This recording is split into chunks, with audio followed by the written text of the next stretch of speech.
कांग्रेस का traditional vote था यानी ओबीसी का वोट, वो अब 90% बीजेपी के पास है। अगर ये मुफ्तखोरी की बात करेंगे, अभी तो चुनाव में थोड़ा टाइम है, तो दोनों पार्टी को डैमेज करेंगे। जैसे राजनीति में मरोड़ और टर्ड सुना है ना आपने, टर्ड।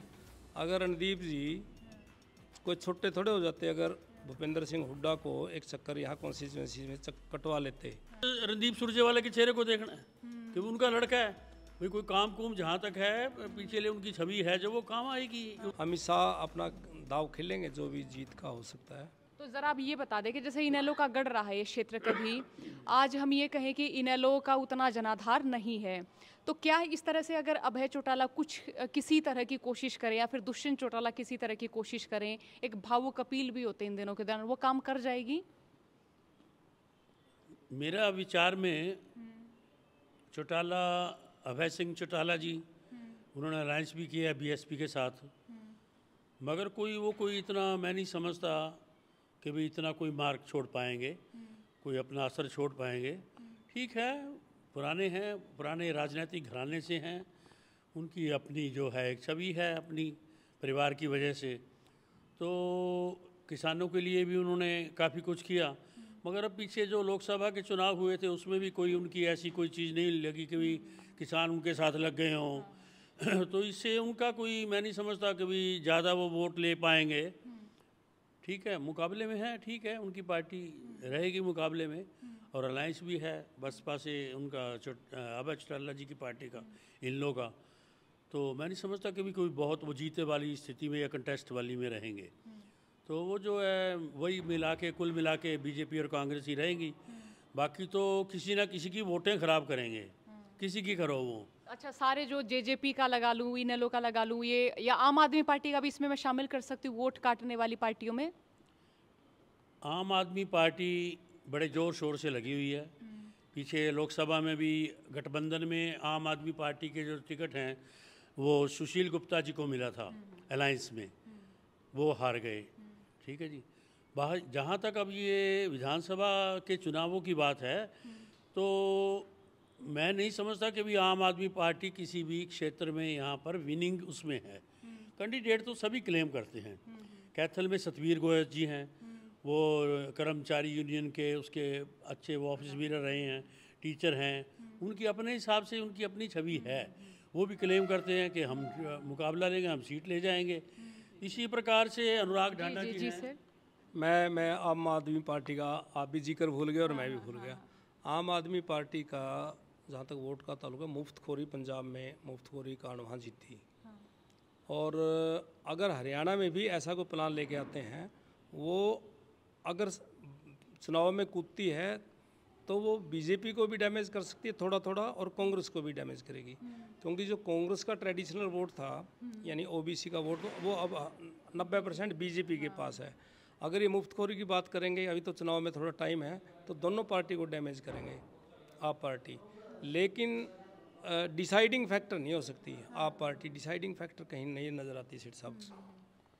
अच्छा, फिर जैसे सुरजेवाला साहब है यहाँ, हम कहें कि कांग्रेस का एक बड़ा चेहरा है, माना हुआ चेहरा है, क्या वो यहाँ पे किसी तरीके का प्रभाव रखते हैं? जैसे मान ले कि भूपेंद्र सिंह हुड्डा अपने किसी कैंडिडेट के लिए वोट मांगने जाते, रैली में जाते हैं ना, तो काफ़ी सारा असर पड़ता है। तो क्या सुरजेवाला इस तरह से यहाँ एक बड़ा फैक्टर बन सकते हैं या बने हैं, मान सकते हैं ऐसा? आपका अभिप्राय कैथल के जिले की सीटों से है? सारी बेल्ट तो कैथल में तो उनका है ही, यहाँ से लड़ चुके हैं, बन चुके हैं। अभी जहाँ तक उम्मीद है कि क्योंकि वो तो राज्यसभा के वो हैं, एमपी हैं, और उनके लड़के को शायद टिकट मिलेगा कांग्रेस का, जैसे सुनने में आ रहा है। तो यहाँ उनका तो असर है ही। बाकी जहाँ तक है, पहले तो ये है कि भी वो कितने लोगों को अपने को टिकट दिलवा पाते हैं। कैथल में तो मान लो उनको मिल गया। सुरजेवाला साहब है यहाँ, हम कहें कि कांग्रेस का एक बड़ा चेहरा है, माना हुआ चेहरा है, क्या वो यहाँ पे किसी तरीके का प्रभाव रखते हैं? जैसे मान ले कि भूपेंद्र सिंह हुड्डा अपने किसी कैंडिडेट के लिए वोट मांगने जाते, रैली में जाते हैं ना, तो काफ़ी सारा असर पड़ता है। तो क्या सुरजेवाला इस तरह से यहाँ एक बड़ा फैक्टर बन सकते हैं या बने हैं, मान सकते हैं ऐसा?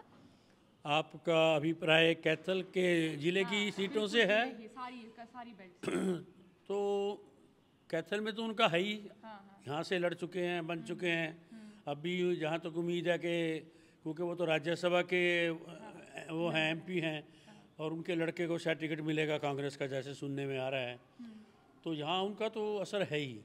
बाकी जहाँ तक है, पहले तो ये है कि भी वो कितने लोगों को अपने को टिकट दिलवा पाते हैं। कैथल में तो मान लो उनको मिल गया। अब जैसे सुनने में आ रहा है अभी पुंडरी में भी वो सतबीर भाना की सपोर्ट कर रहे हैं, कलायत में वो श्वेता ढुल की सपोर्ट कर रहे हैं, और गुलाचिका में तो अभी क्लियर नहीं है कि वो किसकी कर रहे हैं। तो उनको कितने टिकट मिलेंगे 4 में से, इसके ऊपर डिपेंड करता है। और बाकी कोई बहुत ज़्यादा इन्फ्लुएंस नहीं है कि एकदम से इनके कहने से कोई इलेक्शन की सीन ही बदल जाएगा, ऐसा नहीं है। ठीक है, 200, 500, 1000 वोटों का असर ये डाल सकते हैं किसी भी हलके में, कैथल हलके में। ठीक है जी। तो बाकी कोई ज़्यादा लंबा चौड़ा असर नहीं डाल सकते। ठीक है, कैथल में तो उनकी डोमिनेंस है, इसमें कोई दो राय नहीं है। जो उन्होंने पिछले अपने टेन्योर में काम किए या उनके पिताजी के टाइम में काम हुए, और उनका जो रुतबा भी है, ऑल इंडिया कांग्रेस कमेटी के जनरल सेक्रेटरी हैं, राज्यसभा के मेंबर हैं, स्पोक्स पर्सन रहे हैं, नेशनल लेवल के लीडर हैं वो कांग्रेस पार्टी के। तो अब 2 ही पार्टियां हैं, बीजेपी है या कांग्रेस है। तो इसलिए उनका जो है अच्छा है हिसाब किताब सारा, जो राजनीतिक रूप से। एक किस्सा पिछले चुनाव का बताता हूँ।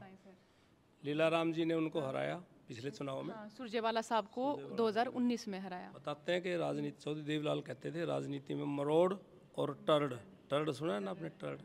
अगर रणदीप जी कोई छोटे थोड़े हो जाते अगर भूपेंद्र सिंह हुड्डा को एक चक्कर यहाँ कॉन्स्टिट्यूंसी में कटवा लेते, लेकिन अपनी डोमिनेंस को प्रूव करने के लिए हुड्डा साहब बहुत नज़दीक थे और वो आसानी से आ जाते। कहना था भाई आज भूपेंद्र जी मेरी मदद कर दो, तो थोड़ा जाट वोट बैंक जो लीलाराम को चढ़ गया वो 100% इन पे चला जाता, और जो जीत का मार्जिन बहुत कम था, थोड़े से वोटों से हारे थे।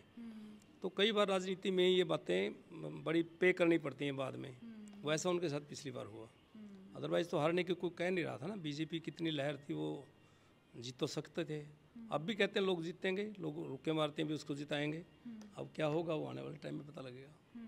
ये जो बीजेपी की खिलाफत की मैं बात करूं सर, नायब सैनी साहब उसे कम कर पाए हैं?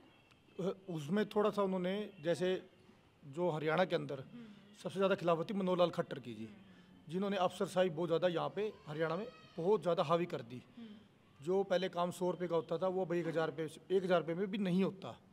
उन्होंने, खट्टर साहब ने जो नीतियाँ बनाई, प्रॉपर्टी ID, परिवार पहचान पत्र, मंडियों में आड़तियों के लाइसेंस, जो सबसे बड़ा मुद्दा रहा, और ये मंच पे एज ए रूलिंग MLA इसको उठाता रहा, भाई ये जो आप प्रॉपर्टी ID। अच्छा, ये मैं कहूँ कि बड़ी दिलचस्प बात है। लीलाराम गुज्जर साहब बीजेपी के विधायक और बीजेपी की ही कमियां गिनवाने में मैं कहूँ कि वो नंबर 1 रहे हैं बीजेपी। उन्होंने कहा भी ये पोर्टल बंद कर दो, इससे वोटें घट रही हैं, क्योंकि हर आदमी कमेटी में, हर आदमी को हर काम की जरूरत पड़ती है अपनी प्रॉपर्टी के लिए, चाहे वो छोटा आदमी है चाहे वो बड़ा आदमी है, हर आदमी वहाँ तंग था।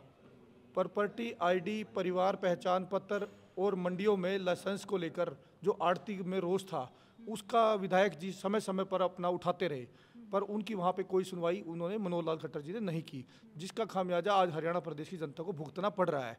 उसके बदलने के बाद जैसे नायब सैनी को मुख्यमंत्री बनाया गया, उन्होंने क्या करा, CM हाउस आम आदमी के लिए खोल दिया, पर उनको टाइम भी बहुत कम दिया गया, 8 महीने, मुश्किल से 8 महीने में से भी जो इलेक्शन 1 महीना पहले हो गया, 7 ही महीने लगाओ आप। 7 महीने के अंदर उनके जो उन्होंने दरवाजे खोल दिए सीमा, उसके लोगों से मिलना जुलना, जो काम वो करना चाहते थे वो कर नहीं पाए, जिसकी वजह से आज लोगों में रोष है, हरियाणा के अंदर रोष है बहुत। मतलब ये लगा लो कि इसलिए रोष है कि हर आदमी उन, मतलब बीजेपी की नीतियों से, तो जो सेंटर की नीतियाँ उनसे तो राहत है, पर प्रदेश की नीतियों से राहत नहीं है, और अफसरशाही बहुत ज़्यादा हावी है। और चारों विधानसभा की अगर आप बात करें तो आपको मैं बताता हूँ, जो 3 कृषि कानून जो मोदी जी लेके आए थे, उसका सबसे ज़्यादा इफेक्ट हरियाणा में ही पड़ा है, जिसकी वजह से उनकी 5 सीटें चली गई। उसके अलावा जो आने वाले विधानसभा चुनाव में कांग्रेस, जो आज सट्टा बाजार में भी 50-52 सीटों पे दिखा रही है, 58 सीटों पे दिखा रही है, वो सिर्फ ये कृषि कानून है, जिससे कि जाट डोमिनेट जो कास्ट है वो टोटली बीजेपी के खिलाफ हो गई। पहले 2019 के चुनाव में मोदी को जितवाया उन जाटों ने ही, यूपी में भी जितवाया, हरियाणा में भी जितवाया, 10 की 10 सीटें यहाँ से भेजी और 80 सीटें वहाँ से, 73 सीटें यूपी से भी दिलवाई। परंतु जब 3 कृषि कानून लेके आए, जब मोदी जी अड़ियल रवैये पे अपना गए, जब उनको अगला चुनाव देखा यूपी में भी डिफेक्ट पड़ेगा, तो उन्होंने उस बैकफुट पर आकर उस कृषि कानूनों को वापस ले लिया, और जिसकी वजह से उनको, परंतु वो जो मन से बात कहते हैं ना, जो मन से बात निकलती नहीं, उनके मन से बात वो निकली नहीं रही। तो इसी करके ये चारों सीटों के अंदर बिल्कुल ये लगा लो कि आप पूंडरी, कलायत, कैथल और ये चारों में मुकाबले हैं, पर उसके अंदर आज भी अपर हैंड कांग्रेस का है। अब वो कैंडिडेट कौन कौन से आते हैं वो दर्शाएंगे। जैसे पूंडरी के अंदर प्रदीप चौधरी पूंडरी है, वो भारत जोड़ो यात्रा के अंदर लगे हुए थे। सुल्तान जडोला जी हैं, सुनीता बतान जी हैं, ये इस तरह से उनके कांग्रेस के तीन सतबीर भाना जी हैं, 4 कैंडिडेट है। सज्जन सिंह ढूल हैं, जाट हैं। इतने कैंडिडेट सर, वो तो हाईकमान को भी टेंशन दे रहे हैं। हाँ। अगर मान लो वहाँ से सज्जन सिंह ढूल को टिकट नहीं मिलती तो वो क्या, तो मतलब बगावते का सुर भी, बगावत भी होगी। उसके अंदर क्या होता है, पिछली बार क्या हुआ था 2019 में, जैसे कांग्रेस और बीजेपी ने टिकटें काटी तो उनको जेजेपी ने टिकटें दे दी और वो कैंडिडेट जीत के आ गए। 10 कैंडिडेट जीत के अगर वो सरकार के हिस्सेदार बन गए। आज अगर जेजेपी, अच्छा, वो जो सरकार के हिस्सेदार बने वो दोबारा भी सरकार के हिस्सेदार बनना चाह रहे हैं, वो बनना चाह रहे हैं, वो इंतजार कर रहे हैं, वो इंतजार कर रहे हैं भाई ये कांग्रेस और बीजेपी किस किस की टिकटें काटेगी, उनको हम पकड़ेंगे। वो तो कैच करने की कोशिश में लगे हुए हैं। दूसरा आपको मैं बताऊं, अगर वो जेजेपी उस टाइम जब कृषि का आंदोलन चल रहा था, अगर वो इस्तीफा दे देते तो वो बहुत बड़ा चेहरा बनते हरियाणा के अंदर। ऐसे ही आपको बताता हूं कि जैसे पंजाब के अंदर अकाली दल, हरसिमरत कौर बादल मिनिस्टर थी, उन्होंने इस्तीफा दिया, वो अपनी सीट जीत गए। वो आज भी सर्वाइव कर रहे हैं पंजाब के अंदर, ये तो सर्वाइव ही नहीं कर पाएंगे जी। बात रही यहाँ पे 3 जाट नेता हैं इस टाइम। सुरजेवाला जी तो बाद में जाट नेता बने कैथल के जी, इससे पहले रामपाल माजरा जी थे जिन्होंने 3 बार विधानसभा को सुशोभित किया। जयप्रकाश जी हैं, उन्होंने यहाँ से 3 बार MP बने वो। और तीसरे अब रणदीप सुरजेवाला जी हैं जो 15 साल से यहाँ पे कैथल में हैं, वो भी बहुत बड़ा चेहरा है। तीनों बहुत बड़े चेहरे हैं जाट नेता। इस बार लोकसभा के अंदर रामपाल माजरा ने, अभय चौटाला जी खड़े हुए तो कैथल से 9,000 मिले, 17,000 कलैत से मिले। ऐसे ही पूंडरी में और गुलाचिका में भी वोटें मिली उनको। इसलिए जो इनेलो बसपा का समझौता हुआ है, कहीं ना कहीं मैं कलैत के अंदर जैसे जयप्रकाश जी एक बहुत बड़ा चेहरा है क्योंकि वो एक बिग फाइटर बन के आए हैं। हिसार के अंदर उन्होंने जो जैसे आदमपुर में कुलदीप बिश्नोई को हराया, उधर से रंजीत चौटाला के तीनों उनके वंश परिवारों को ही उन्होंने बिल्कुल, और जैसे वीरेंद्र सिंह ने खिलाफत करी, शैलजा ने खिलाफत करी, वहाँ पे जितने भी नेताओं ने उनकी खिलाफत करी, जनता ने उनको धोया और जयप्रकाश जी को जिता के भेजा। ऐसे ही कलैत के अंदर विकास सहारण एक बहुत बड़ा चेहरा है, युवा चेहरा है। अगर उनको टिकट मिलती है तो उनका मुकाबला भी बहुत, वहाँ पे त्रिकोणीय मुकाबला होगा। रामपाल माजरा भी मुकाबला करेंगे और जो बीजेपी का होगा वो भी मुकाबला करेगा और जयप्रकाश जी भी मुकाबला, वो तो है ही है। वो अपर हैंड तो यानी मैं कहूँ कि बीजेपी कांग्रेस इनेलो की कलायत में फाइट हो सकती है जी, वो फाइट हो सकती है जी। और वो डिपेंड करेगा कि आम आदमी पार्टी किसको टिकट देती है, जेजेपी किसको टिकट देती है, इनके ऊपर बहुत कुछ डिपेंड करता है। और क्या होता है कि बागी सुर भी है, कोई आज़ाद भी खड़ा हो सकता है। तो ये सारे समीकरण जैसे बनते हैं। अब गुलाचिका में दिल्लू राम बाजीगर और देवेंद्र हंस, ये 2 चेहरे हैं। इनमें से अगर कांग्रेस देखो अगर किसको देती है टिकट, ऐसे ही गुलाचिका में, ऐसे कैथल के अंदर तो डायरेक्ट फाइट है ही है। अगर आदित्य सुरजेवाला खड़ा होता है और लीला राम जी खड़े होते हैं तो उनकी आपस में बहुत डायरेक्ट फाइट है। आदित्य सुरजेवाला रणदीप सुरजेवाला के बेटे हैं। अब ये कयास लगाए जा रहे हैं कि उनको टिकट मिल सकती है यहाँ से। मीडिया वालों ने भी नहीं देखा उनको, तो नहीं मीडिया वाले, दीपक बाबरिया जी ने अभी बयान दिया कि किसी भी राज्यसभा सांसद या जो लोकसभा से सांसद है उनको टिकट नहीं दिया जाएगा। तो उसका डैमेज कंट्रोल करने के लिए उन्होंने एक बात और रख दी, भाई जो विधायक का इलेक्शन नहीं लड़ रहा उसको CM चेहरा भी बना सकते हैं हम। वो इसलिए कहा कि शैलजा और रणदीप ताकि ये ना समझें, भी अपने आप को बैकफुट पे ना समझे, भाई ताकि उनमें नुकसान ना हो। इस करके उन्होंने सीधा सीधा ये कह दिया कि भाई कोई जो विधायक नहीं बन पाएगा वो CM चेहरा भी हो सकता है। और यहाँ पे जैसे कह दिया भी MP जो बने हुए वो चुनाव नहीं लड़ेंगे, इसलिए क्या बता आदित्य सुरजेवाला जी ही यहाँ पे, दूसरा विकल्प तो आदित्य सुरजेवाला जी ही है। तो ऐसे नहीं मानेंगे, से घूम रहे हैं वो आदित्य सुरजेवाला भी यहाँ पर एक्टिव हैं काफ़ी दिन से। सुदीप सुरजेवाला हैं, इनके कज़न हैं जो रणदीप जी के, वो साथ लेके उनको घूम रहे हैं। कई जगह इन्होंने चुनाव कार्यालय भी बना दिए हैं टिकट की घोषणा होने से पूर्व ही। पूरे हल्का का दौरा कर चुके हैं आदित्य। सब लोगों को मिलके गए हैं, बार में भी आगे गए हैं, सबको मिलके। ऐसे मतलब पैराशूट से लैंडिंग वाला मामला नहीं मानेंगे? वो तो he is very active for the last 5 years। लोगों ने तो रणदीप सुरजेवाला के चेहरे को देखना है कि वो उनका लड़का है, भाई कोई काम कुम जहाँ तक है पीछे ले उनकी छवि है जो वो काम आएगी उसके आदित्य का तो लोग नहीं जानते। He has to perform in the field, political field. मगर परिवार का तो पता है कि भी इनके पिताजी बैठे हैं सिर के ऊपर, तो इनको किसी भी, अगर कांग्रेस की गवर्नमेंट कल को बन जाती है, चीफ मिनिस्टर भले ही कोई भी बने, तो भी इनको जो है इग्नोर नहीं किया जा सकता सुरजेवाला परिवार को। जहाँ तक कैथल का ताल्लुक है, ठीक है ना जी। तो कैथल के लिए तो इनको पूरा वेट मिलेगा। और बाकी मेरे साथियों ने पूरी रोशनी डाली है सारी बड़ी अच्छी तरह से, पराशर जी ने, अजय जी ने पूरा इन्होंने अच्छी रोशनी डाली है कि भाई क्या यहाँ पर स्थिति है, किस तरह है। अभी गुला चीका है वहाँ का भी नहीं पता, ईश्वर सिंह जी से तो आउट ऑफ पिक्चर हैं फिलहाल तो, ठीक है ना जी। और देवेंद्र हंस जी हैं, दिल्लू राम जी हैं, वो तो कांग्रेस के उम्मीदवार हैं। बीजेपी का कुलवंत बाजीगर का सुन रहे हैं वहाँ पे कि जो पहले रहे हैं विधायक सुन रहे हैं, बाकी अभी किसको मिलेगा किसको नहीं, कुछ भी चेंजेस हो सकते हैं। और अभी तो कैथल का भी कोई अनाउंस नहीं हुआ, उम्मीद संभावना तो लीला राम जी की ही है अभी बीजेपी की तरफ से। तो इसलिए अभी जो है स्थिति बड़ी फ्लूइड है और आने वाले दिनों में क्या करवट लेगी राजनीति, ये जो है जब तक कैंडिडेट्स के नाम अनाउंस नहीं हो जाते, पार्टी की टिकट नहीं मिल जाती, तब तक कुछ भी कहना 50-50 मान के चलो जी। 50-50 बीजेपी कांग्रेस का। बीजेपी कांग्रेस 50-50 बिल्कुल हो सकता है।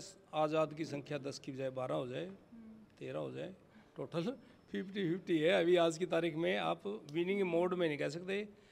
और बीजेपी हर हालत में कांग्रेस की जीत के आगे रोड़े अटकाएगी। कल भी छापेमारी हुई, सरकार है, राजनीति हथकंडे अपनाने। भूपेंद्र हुड्डा के घर पे छापेमारी, घर के भी उनके जो संस्थाएं हैं, उनकी जो संपत्ति कुर्क की, जो उनकी पारिवारिक कंपनियां हैं रिश्तेदारों की, तो उन पे गुड़गांव में प्रॉपर्टी वो अटैच की है कल 580 करोड़ कितने के बताए हैं। हाँ तो होगा। अभी तो अमित शाह अपना दाव खेलेंगे जो भी जीत का हो सकता है। मैं इसमें एक बार कैथल की सीट पे एक बार दोबारा से आपको प्रकाश में लाता हूँ। यहाँ पे पहले अग्रवाल बनते रहे हैं, 5 बार यहाँ पे अग्रवाल इस पद को सुशोभित कर चुके हैं विधायक को। ओम प्रभा कैथल में ओम प्रभा जैन 2 बार बनी, 1 बार रघुनाथ गोयल जी बने, 2 बार चरणदास जी बने, 5 बार इस पद पे करे हैं। इस बार जो अग्रवाल बिरादरी है वो भी बढ़ चढ़कर इस बार टिकट मांग रही है। इसमें हमारे राम प्रताप गुप्ता जी हैं, समाज सेवी भी हैं, और वो इस बार उन्होंने पिछली बार जब आम आदमी पार्टी से इलेक्शन लड़ा तो उन्होंने 14,000 वोट ली इसमें नगर परिषद में, तो वो भी अपनी टिकट का दावेदार पूरी शोर मान रहे हैं। लीला राम जी की तो शोर है ही है जी, जो जैसे लोग कह रहे हैं, जैसे हमारे पत्रकार साथी भी बता रहे हैं, बड़े सीनियर पत्रकार हैं। तो इस तरह से ये लगाइए कि आप आदित्य सुरजेवाला जी अगर आते हैं, वो ये बात सेठ साहब ठीक कह रहे थे कि वो एज ए बड़े सुरजेवाला जी हैं रणदीप, वो उनको देख के लोग वोट देंगे क्योंकि उन्होंने यहाँ पे काम करवाए हैं। और इस ऐसे ही लीला राम जी ने भी मेडिकल कॉलेज जो यहाँ पे शुरू हो चुका है काम, सड़कों का भी काफ़ी उन्होंने काम करवाया। पर जो मेन काम है जो प्रॉपर्टी आईडी और ये जो मंच पर बार बार ये सफाई घोटाला, वो अपने ही रूलिंग पार्टी के खिलाफ उठाते रहे हैं बात को। मतलब वो उनकी वहाँ पे जैसे यहाँ की जो बीजेपी की जो बॉडी है ना जी, जो इसको कहते हैं जो संगठन है, उनकी काम में हमेशा उन्होंने रोड़े अटकाए हैं जी, काम करने ही नहीं दिया उनको जी। ये भी एक बड़ा फैक्टर है जी। अब जैसे सर्वविदित है कि भाई पिछले इलेक्शन में आप पार्टी नहीं थी मैदान में, ठीक है ना जी। और ये जो इनके अलायंस हुए हैं इन लोगों के और जेजेपी के, ये भी उस लेवल पे नहीं थे।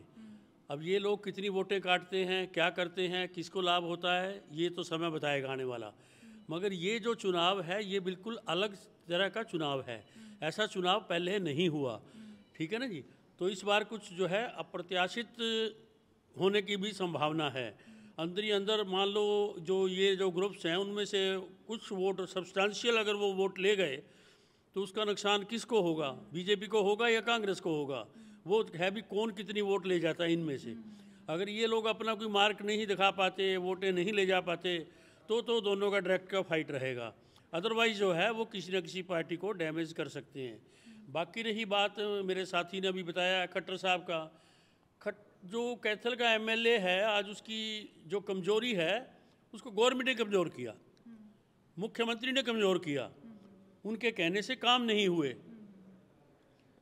तो जैसे उन्होंने चुनाव में रणदीप सिंह सुरजेवाला जैसी पर्सनैलिटी को हराया था, दिग्गज नेता कांग्रेस के जो हैं उनको हराया था, इनको इम्पोर्टेंस देनी चाहिए थी, मगर कोई इम्पोर्टेंस नहीं दी इनको बिल्कुल भी। इनके कहने से कोई काम नहीं करे।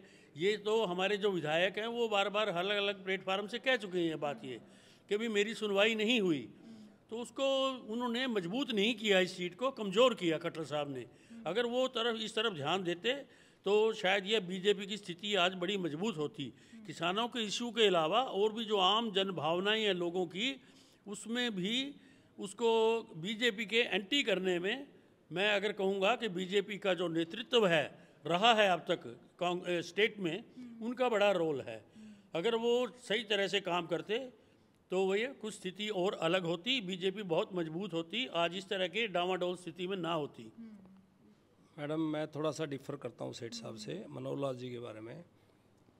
देखो मैं चौधरी बंसी लाल जी के साथ भी रहा, चौटाला साहब के साथ भी रहा, और मनोहर लाल जी का अभी सरकार में देखा कैसा काम उन्होंने किया। वो बिल्कुल होनेस्ट आदमी है, उसके ऊपर एक पैसे का करप्शन का कोई एलिगेशन नहीं है। लोगों ने तो एक समय में चौधरी बंसीलाल को भी आरोपित कर दिया था। मनोहर लाल खट्टर ने सारी प्रॉपर्टी अपनी दान कर दी पब्लिक के लिए।